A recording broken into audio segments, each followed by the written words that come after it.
Ok,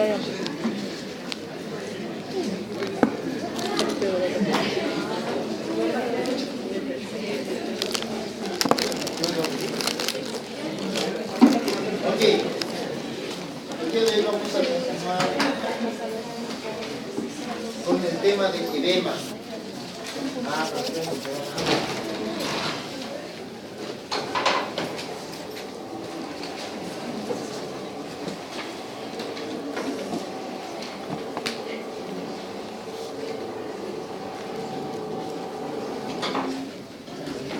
Hasta donde hemos visto la relación entre el líquido intersticial y el líquido de los vasos capilares, o de los vasos en general, tiene que tener una homeostasis o una estabilidad.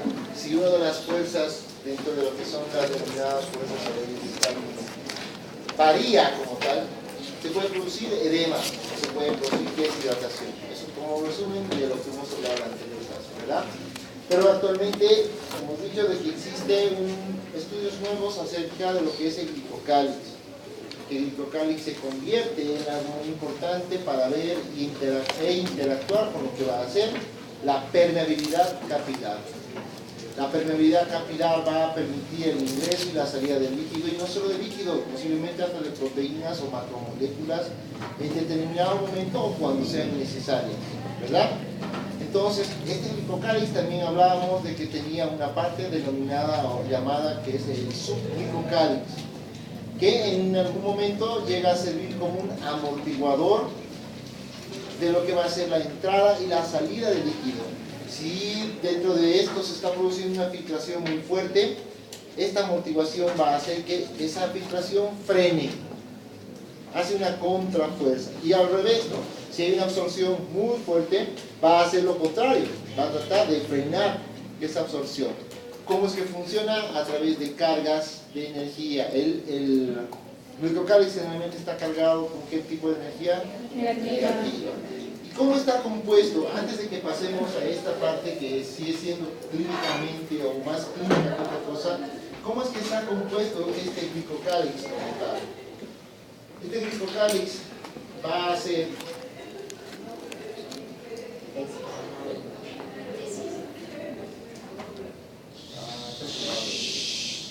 eso.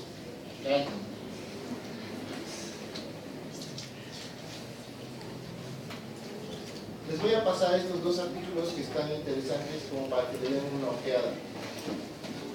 Con ojeada me refiero a que los lean, ¿no? No que agarren y comiencen a jugar. Por si acaso. Por si acaso. Bueno, vamos a esperar las ganas de la compu porque está re bien.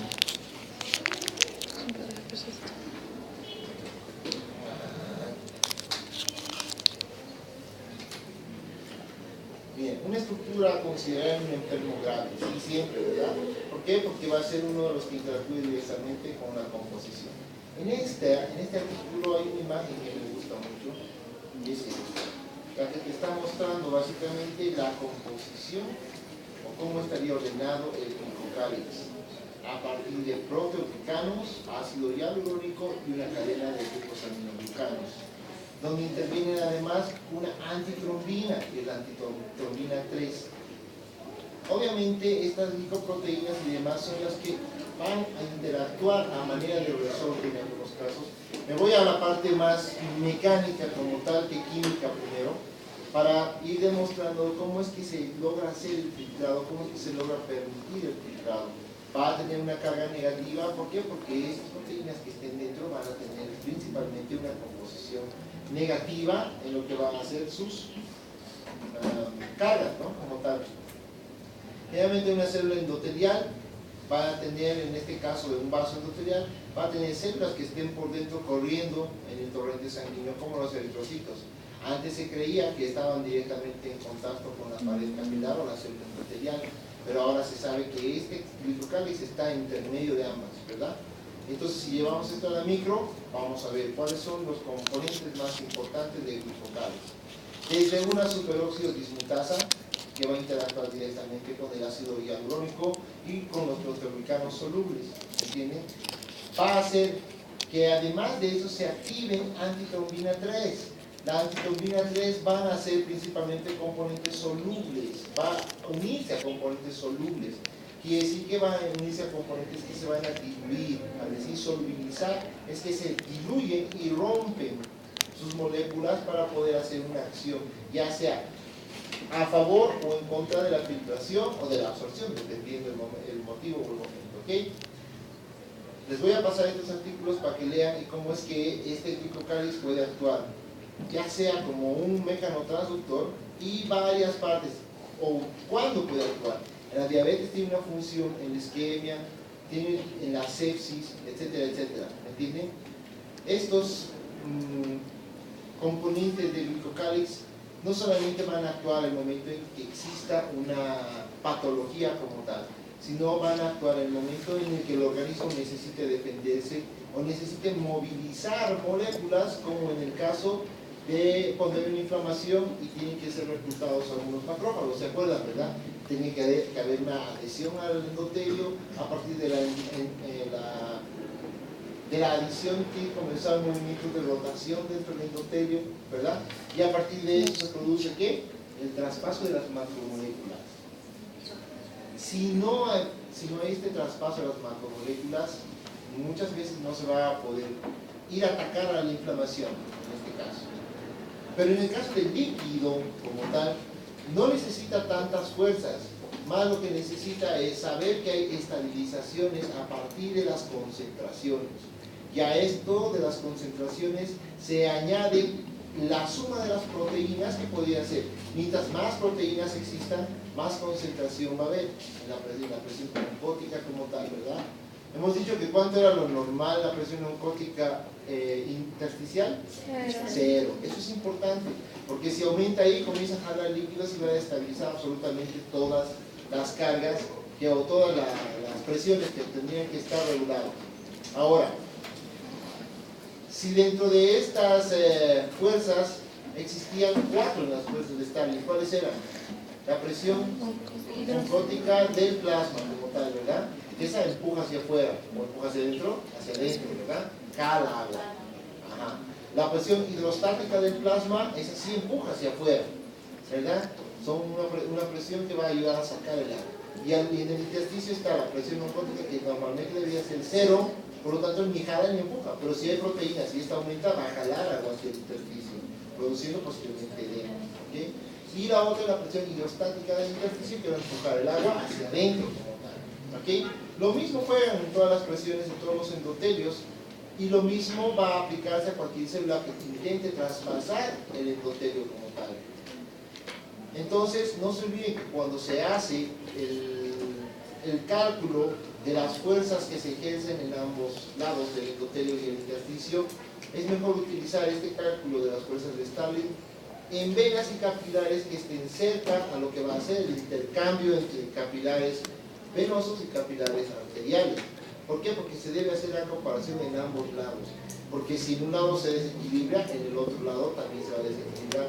O tendrían que estar en contraposición para que lo que se está extravasando del endotelio no exceda ¿cuánto? ¿Qué es lo único que rescata el tejido linfático? 4. Menos 4, ¿ves? Tendría que ser menos 4, ¿qué? Milímetros de mercurio, que es la unidad de medida. ¿Okay? Les voy a pasar ese aquí.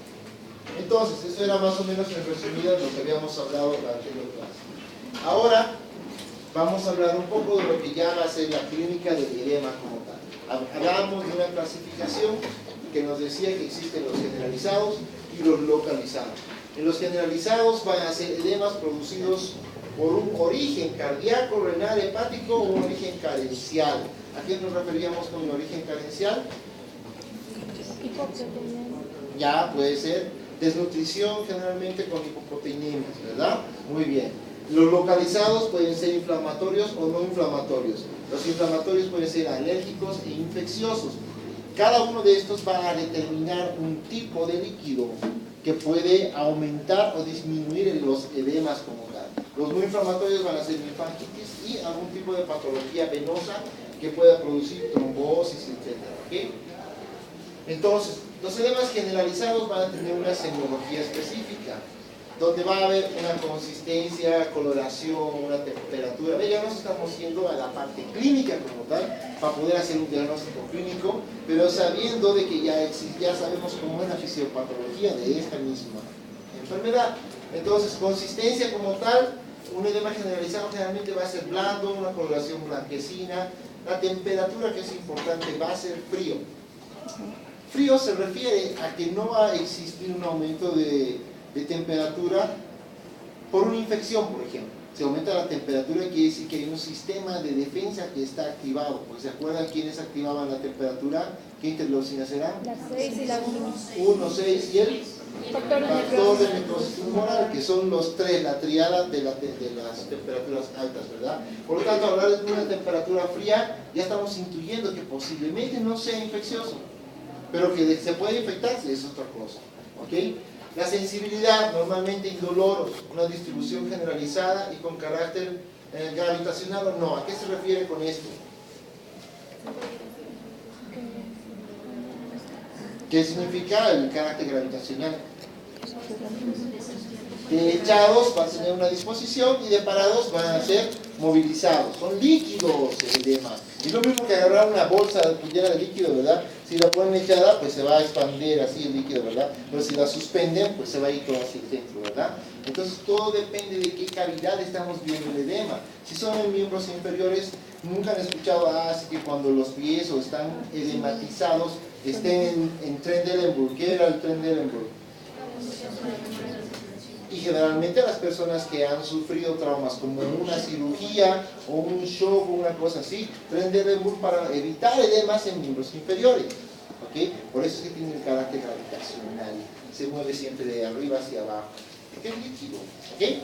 Entonces vamos bien. Además, estos edemas generalizados tienen una nomenclatura. Un edema generalizado más una afección serosa va a ser la anasarca. ¿Quién se acuerda cómo era la anasarca? Giovanni, ¿no te acuerdas? Ok. La anasarca va a ser la acumulación o el edema principalmente en el abdomen como tal, o generalizado, por eso se llama anasarca, ¿ok? Entonces, además de eso, el derrame pleural que puede dar un hidrotórax o un derrame pericárdico con hidropericardio. Estamos hablando de que al decir hidro le estamos aumentando agua al órgano que estamos hablando, ¿verdad? Entonces, un derrame peritoneal, ascitis. ¿Se acuerdan que hablábamos de una técnica para verificar si hay ascitis o no? ¿Cuál era? Signo del témpano, ¿verdad? La mano al medio, se golpea y se ve si se mueve o no. Típica. Pues a veces es una ayuda con otra persona y demás. ¿Ok? Los edemas localizados, en este caso inflamatorios, pues aquí ya hay otro tipo de consistencia macroscópica. La consistencia va a ser elástica, va a tener una coloración rojiza. ¿Por qué? Porque hay edema. ¿Me entienden? El edema va a provocar posiblemente aumento de la localización o aumento de la vascularización local como tal. Y aumento de la temperatura, porque estamos hablando de inflamatorios. Y si hay aumento de la temperatura y además tan caliente, generalmente se va a acompañar con sensación dolorosa. O sea, va a haber dolor. Y ahí sí hay que descartar que no haya, además de la inflamación, una infección, una sobreinfección. ¿Ok? Para poder tratar. Los edemas generalmente se tratan, si no es un edema provocado por una patología sistémica, pueden tratarse de forma local. Pero si fuera algo con una patología sistémica, como un problema cardíaco, tenemos que atacar el problema cardíaco para poder reparar. Se puede compensar o estabilizar en un momento dado cuando se convierte esto en una emergencia. Pero de pronto sí o sí, si no curamos el problema de base, no se solucionan los edemas, ¿okay? Y pueden llevar a la muerte. Los edemas que son localizados pero no inflamatorios van a tener la misma consistencia, que son blandos, la coloración es blanca, temperatura fría y una sensibilidad que son indoloros. Por lo tanto, si ya sabemos que la diferencia entre inflamatorios y no inflamatorios, ¿en cuál creen que sea más evidente ver un Godet positivo? ¿Se acuerdan del Godet, verdad? ¿En cuál de ellos? En el no inflamatorio. En el no inflamatorio, porque no va a haber dolor. Si en un inflamatorio le apretan para hacer un Godet, les van a meter uno, porque esos dolores son bastante fuertes, ¿verdad? Entonces pónganse a pensar en eso. Los edemas, desde el punto de vista fisiopatológico, por lo que ya conocemos, ¿entienden? Ya conocemos cómo interviene la permeabilidad del vaso, el aumento del líquido, la disminución del líquido capilar y demás. Va a ser principalmente entonces por aumento de la presión hidrostática sanguínea y disminución de la presión oncótica se va a dar principalmente los edemas generalizados. Ojo, este resumen se convierte en un resumen importante. ¿Por qué? Porque de ahí pueden salir un par de preguntas, inclusive para los casos clínicos que estamos viendo esta semana. ¿Ok? Y los de mi grupo, si es que hay alguno, por aquí creo, allá, allá, más les vale. Nada, mentira. Van a estar atentos a esto porque puede ser parte de lo de la práctica. ¿Ok? Entonces, este tipo de edema generalizado, ¿no?, también puede ser provocado, o más bien puede ser, debe ser provocado, o se debe verificar como tal que la presión hidrostática sanguínea esté aumentada y la presión oncótica sanguínea esté disminuida. Por lo tanto, ya saquen la conclusión de cómo estarían las otras dos a nivel del intersticio. Ya es más sencillo, ¿verdad? Pero ¿qué pasa cuando son edemas localizados? ¿Por qué se pueden producir? ¿Por obstrucción en el drenaje linfático? Sí, porque no va a haber quien quite ese exceso que decíamos, ¿se acuerdan? Y si está obstruido, está tapado el conducto de escape, pues el resto que queda ahí se van a acumular, ¿verdad? Ok, entonces además de eso puede haber un incremento de la permeabilidad vascular, donde ya juega un papel importante el glucocálix, ¿verdad? El incremento de la vascularidad no solamente va a ser por el endotelio, sino también por el glucocálix como tal. Si se llega a afectar de forma definitiva el glucocálix, esa parte del vaso sanguíneo se va a destruir. ¿Por qué? Porque va a haber demasiada permeabilidad y si hay demasiado flujo hacia un lado que el otro, eso se rompe. ¿Ok? Muy bien. Normalmente vamos a ver que del aporte, ¿se acuerdan que decíamos que tendríamos que buscar un lugar en el que la arteria y la vena confluyan para poder hacer el intercambio? Pues esto más o menos es un resumen de lo que veíamos igual. En un extremo va un extremo arterial y en el otro lado el extremo venoso. Un flujo fisiológico donde debe haber intercambio y al medio tendría que estar los linfáticos que van a rescatar todo lo que habíamos hablado en la anterior clase cuando veíamos con los ejemplos de milímetros de mercurio. ¿Ok? Por un lado va a salir, por otro lado va a entrar o pueden tener varios estos. ¿Cómo es que resumiríamos estas fuerzas? Lo mismo, vamos a volver a resumir y repetir. La presión hidrostática sanguínea va a empujar el líquido hacia afuera, hacia el intersticio. La presión oncótica sanguínea va a empujar el líquido hacia adentro, ¿ok? La presión hidrostática tisular también va a empujar hacia adentro y la oncótica tisular va a empujar hacia afuera. 4 fuerzas que no deben olvidar. Y hoy en lo que estábamos repasando con algunos de mis grupos, algunas personas ya lo han olvidado o a lo mejor no han leído. Pero son 4 fuerzas y vamos a hablar de las leyes de Stalin. Entonces, los valores de lo que van a ser las presiones, tanto de filtración como de absorción, normalmente deben estar equiparadas. ¿Okay? Hemos dicho que si en este caso, por ejemplo, hay un valor final de filtración de 7 milímetros de mercurio y hay un valor final de absorción de 6 milímetros de mercurio, nos va a quedar sobrando uno de filtración, ¿verdad? Se lo está perdiendo y ese va a ser el que va a absorber los linfáticos para dar la estabilidad como tal.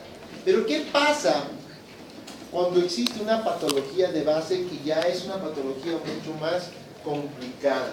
Como por ejemplo, dentro de las etiologías de los edemas generalizados está la etiología cardíaca, generalmente una insuficiencia cardíaca. Al decir insuficiencia, ¿qué estamos diciendo? Que el corazón no bombea, ¿verdad? ¿Se acuerdan? Y esto era bien clásico, cuando pasábamos clase de fisiopatología, decía que en realidad deberíamos tener 2 corazones, ¿verdad? Y esos 2 corazones son el derecho y el izquierdo, relacionados a la ventilación pulmonar del derecho y del lado izquierdo, ¿verdad? La insuficiencia cardíaca no va a ser más que la insuficiencia o la poca funcionalidad del órgano como tal, que no va a abarcar la cantidad de líquidos que tenga que movilizar normalmente. Por lo tanto, se puede hacer una localización inicial en los miembros inferiores, ¿sí?, con carácter de tipo ascendente. ¿Qué quiere decir? No se está moviendo bien el líquido del cuerpo, en este caso la sangre como tal, porque el corazón no tiene la capacidad de bombeo que normalmente tendría. ¿me entienden? Y entonces, como no tiene la capacidad de bombeo y de llenado, puede ser que existan válvulas defectuosas a nivel venoso que estén evitando un buen retorno venoso, ¿ok?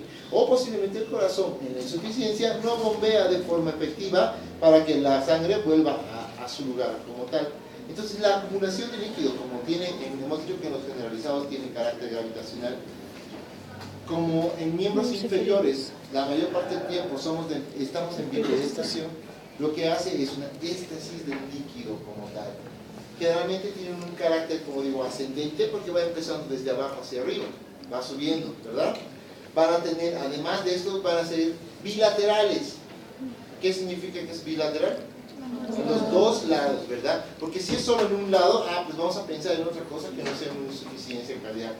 Puede ser una obstrucción venosa profunda, etcétera, etcétera, o linfáticos, obstrucción de linfáticos en miembros inferiores, solamente de un lado, etcétera, etcétera.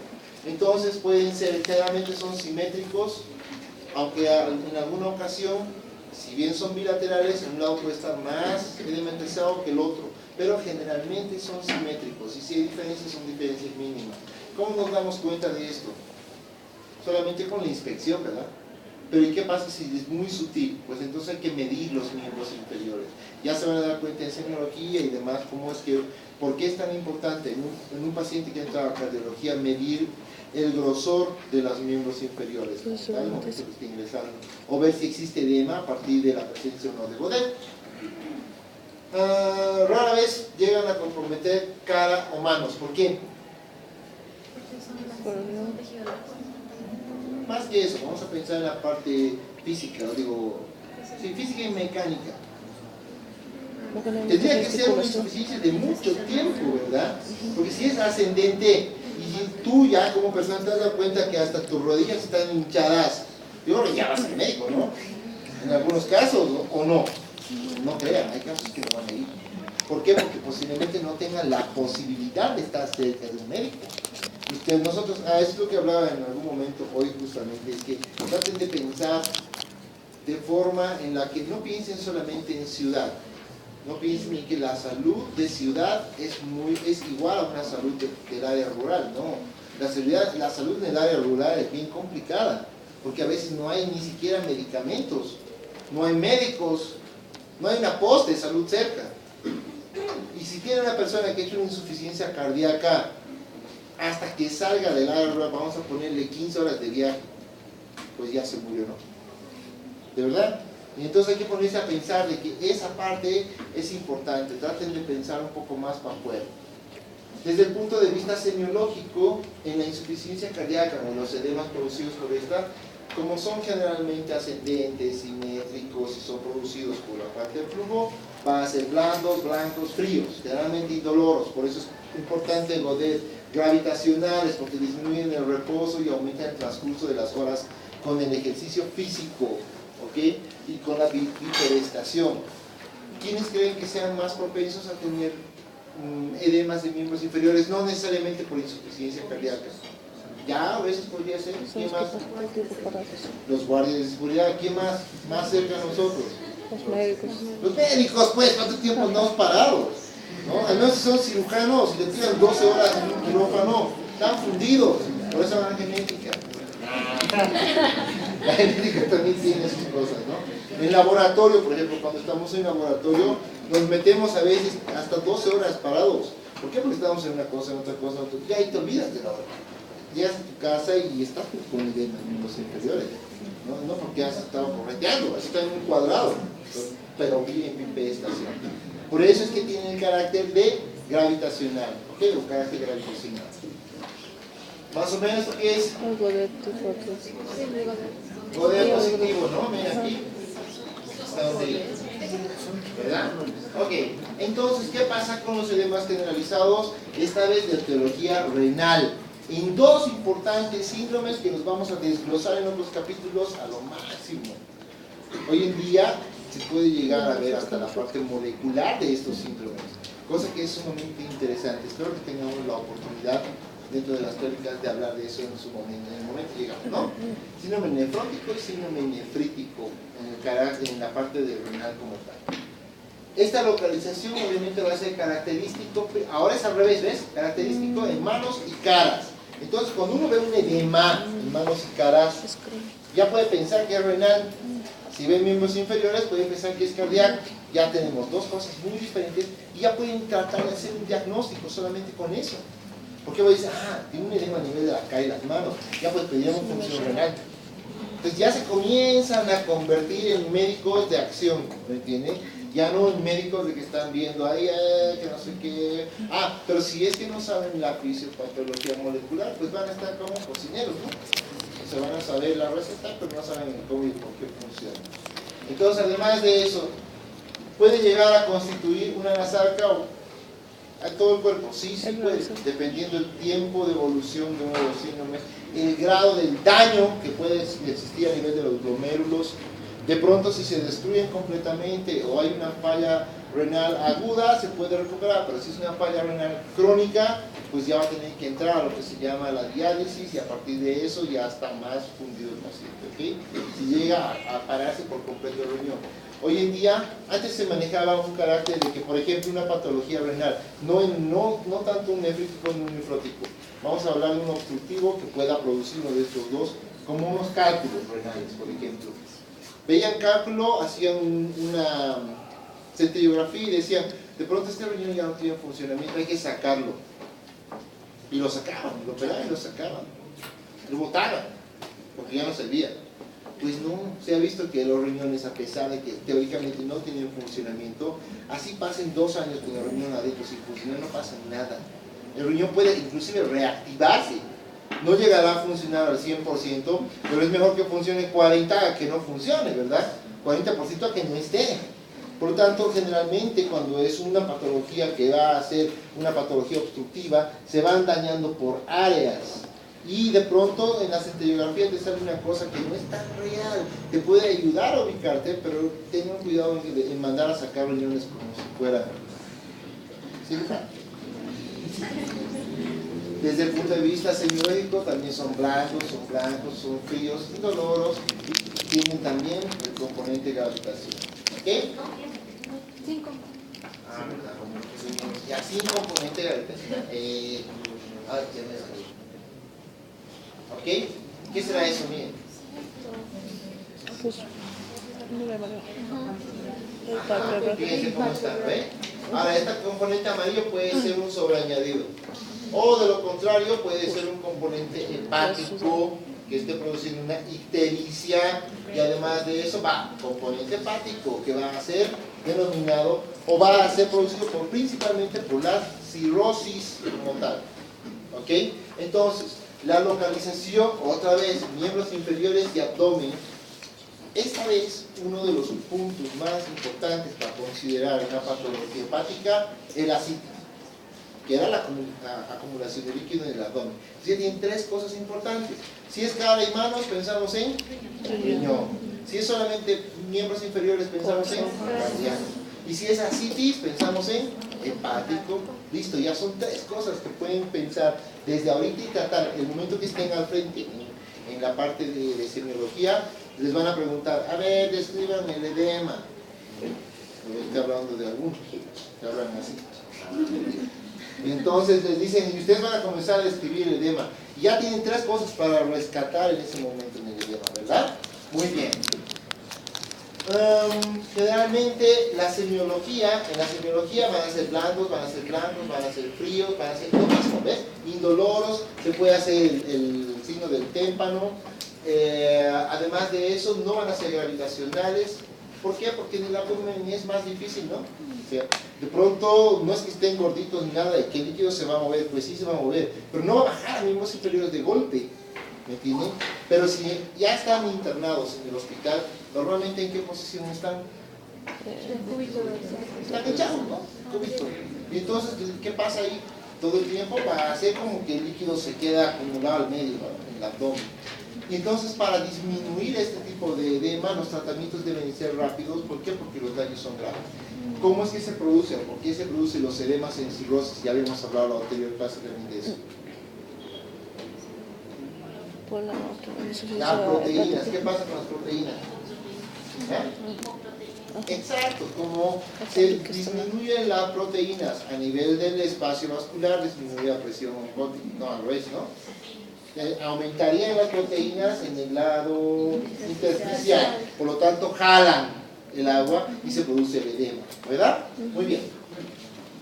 Hay algunos datos clínicos que también son importantes, que ya se me dan cuenta, la ictericia y las arañas vasculares. ¿Qué son las arañas vasculares?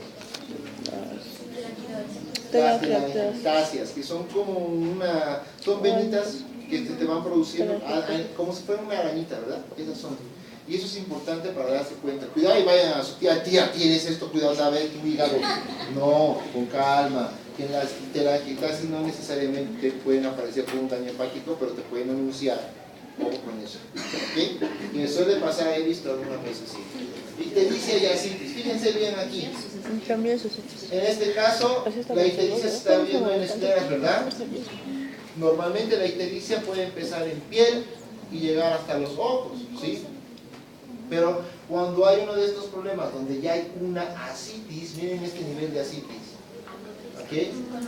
Y además fíjense bien el detalle de que toda la piel está amarilla. Ya, por ahí ya les está gritando que el problema es hepático, ¿entienden? Y el edema va a ser, obviamente, por una característica hepática como tal. Si hablamos de edemas localizados no inflamatorios, una de las principales etiologías va a ser la linfangitis por obstrucción del drenaje linfático. Cuando hablamos de linfangitis podemos hablar de patologías benignas hasta patologías muy importantes como el cáncer. ¿Okay? Dentro de las patologías benignas, entre comillas, estarían bloqueos linfáticos a partir de parásitos. ¿Cuál se les ocurre? Oncocerca, muy bien. Además, ausencia o trastornos congénitos de los linfáticos. Si es un trastorno congénito, generalmente no tiene cura, generalmente. ¿Sí? En el caso de los linfáticos, serían niños que presenten este tipo de edemas no inflamatorios desde el momento del nacimiento. ¿Ok? Y hay síndromes importantes para determinar esto. Si se hace miren, fíjense aquí, es para empezar asimétrico. Esa es la diferencia, ¿verdad? Una de las diferencias. ¿Por qué? Porque solamente va a afectar posiblemente a uno de los miembros. ¿Ok? Además de eso, también va a tener, todo lo que esté en miembros inferiores va a tener carácter gravitacional. ¿Ok? Y si hay una obstrucción, hay que ver dónde está la obstrucción para poder discernir hasta dónde va a ser el edema. Ahora, si los edemas no inflamatorios, otro tipo de etiología va a ser la patología venosa, donde ahora sí va a existir una insuficiencia venosa que sea crónica. ¿Qué significa la insuficiencia venosa? ¿Quiénes se han destrozado ahí?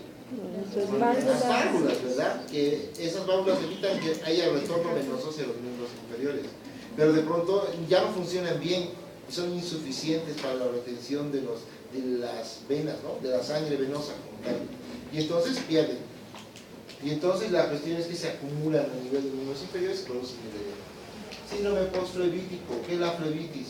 Inflamación, ¿verdad? Entonces si hay un síndrome en el que está pasando la inflamación postflevítico, puede haber también daño a nivel del endotelio y provocar la pérdida de líquido y provocar edema. Bien, la diferencia en este caso, ¿cuál es? Evidente. Eso, ¿verdad? Que tienen trayectos varicosos. Fíjense. Tú puedes ser poder positivo, todo eso, pero no interesa. Ese rato te vas a asustar cuando veas los trayectos varicosos. Y los trayectos varicosos no necesariamente son así. Pueden ser mucho más leves y ser como manchitas violáceas nada más. Y empezar como manchas violáceas a cierta edad. Pero ya a veces estos trastornos varicosos no solamente son superficiales, sino son profundos. De pronto no ves absolutamente nada de esto, pero por dentro se te están acumulando que no tienes idea. Y ahí sí es importante determinar si es una insuficiencia en todo el trayecto de las válvulas o es de carácter cardiogénico. ¿Por qué? Porque van a tener similares, puede ser, pero van a tener similares características clínicas. En este caso, por ejemplo, las varices son bilaterales, pero puede haber varices que sean unilaterales, posteriores a algún, no sé, trauma, algún daño en las válvulas que haya sido solamente en un lado. ¿Es raro encontrar unilaterales? Sí. Se da principalmente en las venosas profundas. dentro de los edemas localizados inflamatorios, una etiología es obviamente el incremento de la permeabilidad vascular, pero de tipo alérgica. ¿Qué se les ocurre ahí? Edemas de tipo alérgico. Esos sí van a ser diferentes, tienen otras características, ¿verdad? Inclusive puede haber edemas de tipo alérgico tan graves que se puede edematizar la glotis y provoca la obstrucción de la función respiratoria y se muere, ¿verdad? Y entonces en ese momento, ¿qué se hace? Se aplican corticoides, ¿me entienden? Se aplican corticoides para disminuir el edema lo más pronto posible. Pero la característica es que estos sí tienen características clínicas que son diferentes. ¿Por qué? Porque ya van a ser rojizos, van a ser calientes, etcétera, como hablábamos antes. Otro, en el caso de las localizadas inflamatorias, va a ser el incremento de la permeabilidad vascular. ¿Por qué? Por procesos infecciosos a partir de las toxinas como tal. Procesos infecciosos que van a determinar que se acumule en un solo lugar. Los procesos infecciosos pueden empezar como un edema no inflamatorio, pero que si se sobreañade una infección se convierte en inflamatorio por el producto de las toxinas que se acumulan en el líquido ese que se ha convertido en edema, ¿verdad? Entonces ese líquido, esas toxinas van a producir que exista aumento de la temperatura y todas las reacciones que podrían haber en inflamación, ¿se acuerdan, verdad? Entonces va a producir eso. Obviamente esos también van a tener características de que van a ser calientes, dolorosos, rojizos en muchas ocasiones, etcétera. Como en este caso, ¿eh? Fíjense. Y dentro de las autoinmunes, ¿podrá haber un edema así? ¿Como en qué enfermedad? Antes de lo de ya no. Algo más frecuente. ¿Qué enfermedad se les ocurre cuando vean una cosa así? Como el de las manos, digamos que no es ni siquiera artritis reumatoidea. Sí, ¿por qué no? Artritis reumatoidea podría haber. Y si es artritis en nivel de las rodillas, peor. Posiblemente en miembros, en manos y en dedos no se observe tanto, pero sí hay edema con dolor. ¿Okay? Ahí se dan calmantes o se dan medicamentos que vayan hacia la COX-1 y COX-2, porque se acuerdan todo el ciclo de inflamación, ¿verdad? Cortan a nivel de la COX-2, COX-1 principalmente, ¿como cuál? Ahí están en farmacología, ¿no?